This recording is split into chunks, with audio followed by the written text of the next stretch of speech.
was brushing my teeth one evening, something that I'd done for the majority of my life, something that we all do, hopefully, anyway. I want to take you to that moment. I was in my bathroom at home. I picked up my toothbrush and started brushing my teeth, not thinking about anything in particular. Out of nowhere, I was gagging and heaving, and saliva and toothpaste were pouring out of my mouth, down my chin. I felt like the toothbrush was jammed in my mouth, down my throat. It felt like it was gripping me from the inside. I let go of the handle in distress, and it dropped into the sink. But I still couldn't breathe. My throat tightened. I was desperately gasping for air. Tears poured down the sides of my cheeks as I cried in panic. I tried to scream, but only sharp coughs come out as I despairingly tried to clear my airwaves. I was in the hospital room. I tried to grab hold of the side of the bed, but I couldn't move. The ventilator was being pushed aggressively down my throat, through my whole body, and into my lungs. But I didn't know what it was. I was gagging so hard it was ripping my insides. The pressure on my chest was so intense, it felt like I was trapped underneath the largest stone. I was scared. I was alone. I could no longer breathe. Suddenly, I was back in my bathroom. I was sat on the floor, but I don't remember sitting down. My head felt like it was swimming in the roughest ocean. I was terrified. I crawled from my bathroom and into my bedroom, not being able to stand. I curled up onto my bed and I tried to cry myself to sleep to escape. But there was no escape. It was the same thoughts, the same feelings, just in my nightmares. What I've just described to you is a flashback from post-traumatic stress disorder, PTSD. Watching me, there was nothing wrong with me. I was just brushing my teeth. It was the same toothpaste, the same toothbrush that I used the night before. I was in my own bathroom. Watching me, there was nothing wrong with me. But what I saw was the hospital ceiling. I felt the ventilator. I heard the beeping of the machines. The toothbrush had triggered the same feelings I felt when I was ventilated, as if I was being choked, as if I could no longer breathe. My mind was telling my body it was in danger, and it was reacting. In that moment, in my bathroom, I was in the hospital room, fighting for my life. How did a toothbrush cause such a large physical reaction? I want to take you back a little bit. In the summer of 2016, I was in a coma on a life support machine due to complications with malaria, pneumonia, and 3 other diseases which are much harder to pronounce. I was ventilated, my lungs had failed, and I could no longer breathe. I was in the coma for 2 weeks. I was aggressively resuscitated, and my friends and family were told that I wouldn't survive the night. But when I was in that coma, I could hear everything. I had a near-death experience, and I fought so hard to live. I came face to face with death. But I don't want to tell you what happened. I don't even want to tell you how it happened. That's another story for another time. What I want to talk to you about is something that no one ever talks about. What we never, ever hear about. What happens after?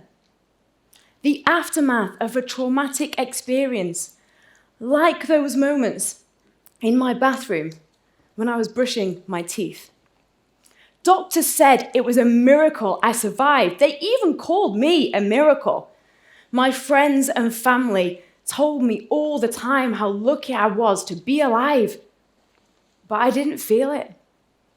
I felt scared.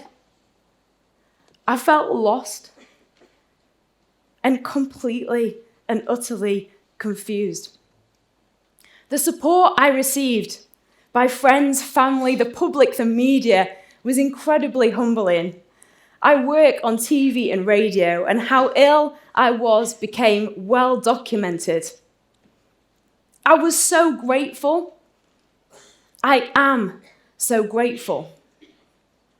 But it was months after that, well, the best way I can describe it, if you will, is as if I was like stuck in a computer game and everybody else's computer characters were playing their role in the game around me.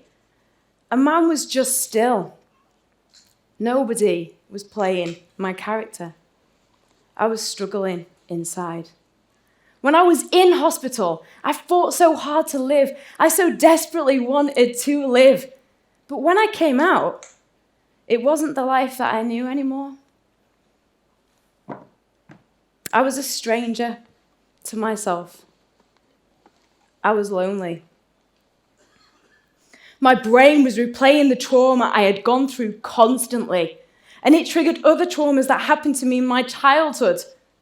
When I was a teenager, I was sexually abused and groomed, and it brought back the same feelings and the same thoughts I had then of helplessness. It was like I was being tortured inside myself. I couldn't sleep because when I fell asleep, I thought I was going to die. My nightmares were that real that I thought they were real. So I kept myself awake at night to cope. This affected my everyday functioning. My triggers could be anything, the most simplest, almost mundane interactions. One evening, my mum and brother were cooking in the kitchen, and I was in the room next door when I was recovering. The door was open. My brother said to my mum, what are you chopping them like that for? I'll do it. And my mum said to my brother, no, I'll do it. Typical family banter. But all it took was the slight raising of voices that I was so familiar with, to flick that switch. I was terror-stricken and hysterical. I was crying and screaming for my mum and brother to get off me. They were shocked. They didn't know what had happened. They didn't know what to do. I was constantly on edge, and this was happening on a daily basis. I was trying so hard to get back into my work and life, though. My work is so important to me. I presented my first live show back. It was a boxing title fight, 5 hours long. This is me at the rehearsal beforehand. Everybody said to me how incredible it was to see me bounce back so quickly. But I was just on autopilot, watching my computer character move perfectly through the game. But when I got home and I was on my own, it was like the computer game and the controls had been handed back to me, but I didn't know which buttons to press. I broke down crying. I spent the night vomiting. I felt like an absolute failure. I was living in a false reality where I always felt threatened and in danger. I was constantly on edge. I couldn't trust my reality. And therefore, I couldn't trust how I felt, and that meant I couldn't trust anybody else. I was so defensive because I felt so vulnerable.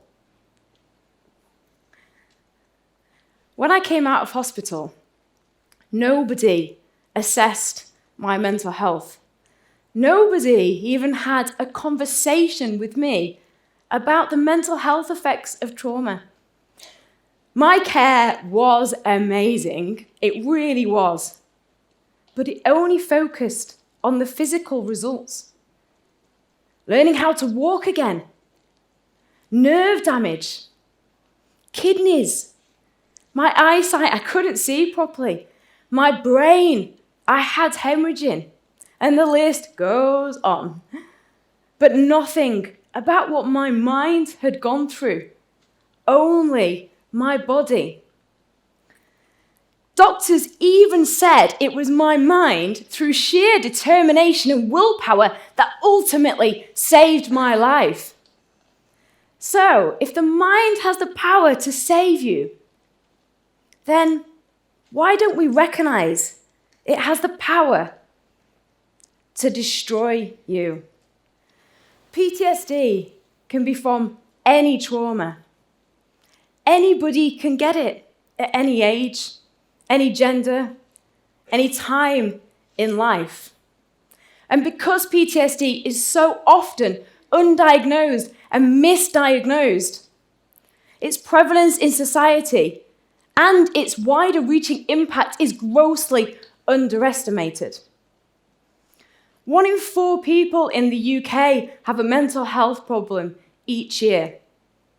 1 in 3 US children living in inner cities have PTSD. That's twice the rate reported from soldiers returning from war. In the UK, 1 in 13 young children have PTSD before they're 18. Women are twice as likely to get PTSD than men. It's estimated that 1 out of every 9 women will get PTSD in their lifetime. 1 in 5 firefighters, 1 in 3 teenage car crash survivors, 1 in 2 rape victims have PTSD.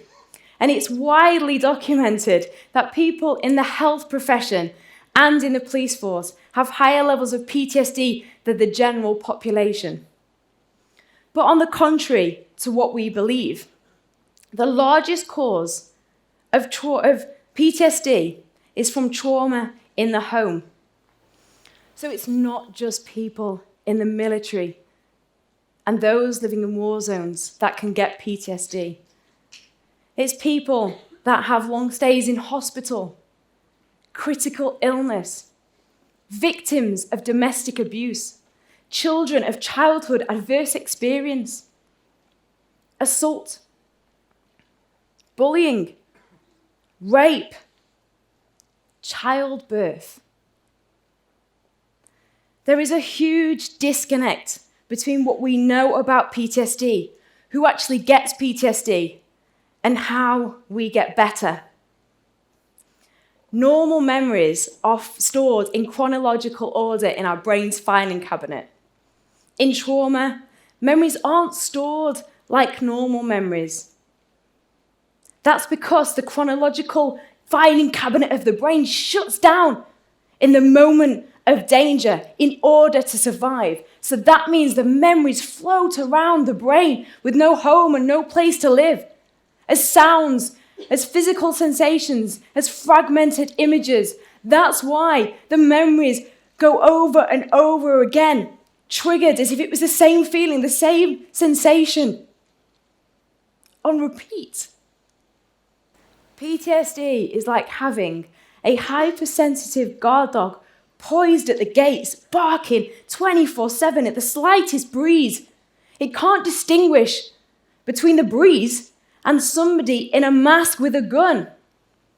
Everything is danger.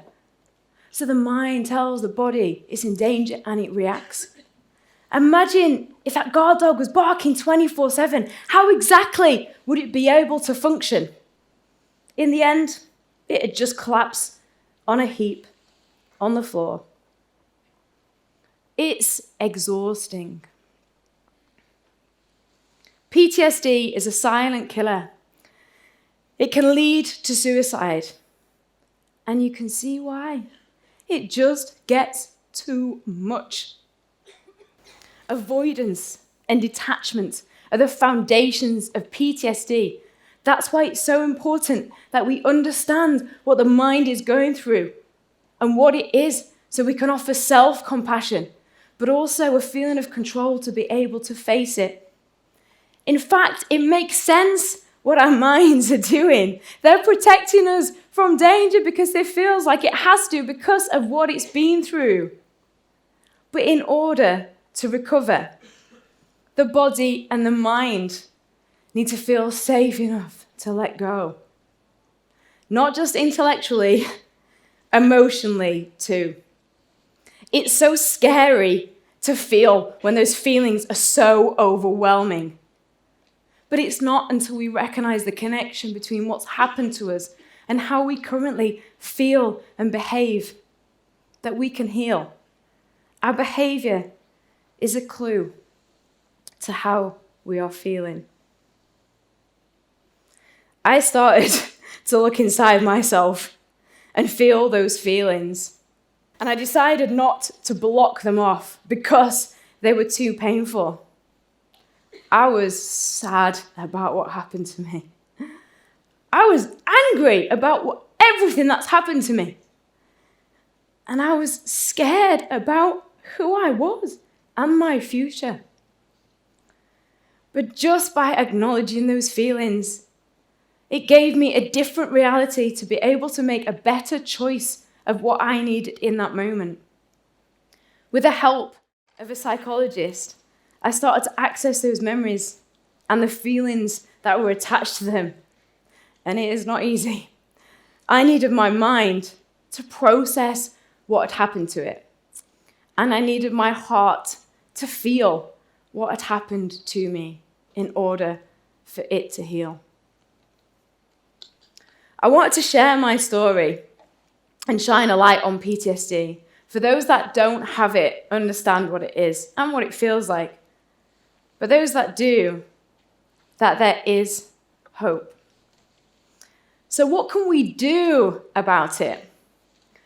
We need a better understanding of PTSD. And to raise awareness, we need early intervention for those that are exposed to trauma. Programs for young children to give them a fighting chance before they've even started their young lives. Asking, what are they living with? What's happened to you? What are you having to deal with as a child? Not how you're feeling. How are they supposed to know? They don't even get taught about emotions and feelings. It's hard enough as an adult. We need mental health support as standard practice in our intensive care units, in our hospitals, in our emergency departments. Before the patients left, not after, when we've already lost them. We need to empower our communities to create local safety nets, a support group that's diminishing more and more in our society now. It's proven that the best and most effective form of long-term trauma is healing through human connection. And we need to see PTSD as a global public health problem.